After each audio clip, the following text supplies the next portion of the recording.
இன்று உனக்கு சொல்லப்போகும் உண்மை ஒரு ஆசீர்வாதம் அல்ல, ஒரு தீர்ப்பு. செல்வம் உன்னை தேடி வரும். ஆமாம், நீ இன்று களைப்புடன் போராடுகிறாய்.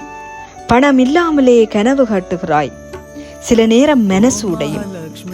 எதற்கு இவ்வளவு கஷ்டம் என்று நீ யோசிப்பாய். ஆனால் அந்த கஷ்டம் உன் வாழ்க்கையின் கதவை தட்டும். செல்வத்துக்கு முன்னுரையாக அமையும். நீ ஓயாமல் முயற்சி செய்கிறாய். நான் அதை கவனித்துக் கொண்டுதான் இருக்கிறேன்.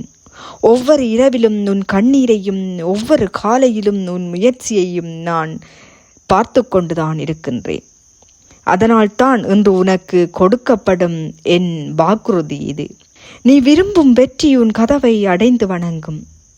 நீ ஒரு நாள் செல்வத்திற்கு கையை நீட்ட மாட்டாய். செல்வமே உன் கதவை தள்ளி உள்ளே வரும் காலம் வந்துவிட்டது. ஒரு காலத்தில் நீ பணம் பற்றி கவலைப்பட்டாய். நாளை ஒரு நாளில் பணம் எங்கே வைக்க வேண்டும் என்று நீ யோசிப்பாய். அந்த அளவுக்கு உயர்வாய், அந்த அளவு விரிவுபடுவாய். செல்வத்தின் மேல் படுத்து தூங்குபவராக போகிறாய். நீயும் உனது தலைமுறையும் கஷ்டத்திலிருந்து எழுந்து வெற்றி எழுதப் போகிறீர்கள். இது உன் வாழ்க்கையை மாற்றும் நேரம். கவலை வேண்டாம், நான் உன்னோடு இருக்கின்றேன். அதிசயம் ஆரம்பித்து விட்டது. உன் பெயரில் செல்வம் காத்திருக்கிறது. நேரம் வந்துவிட்டது.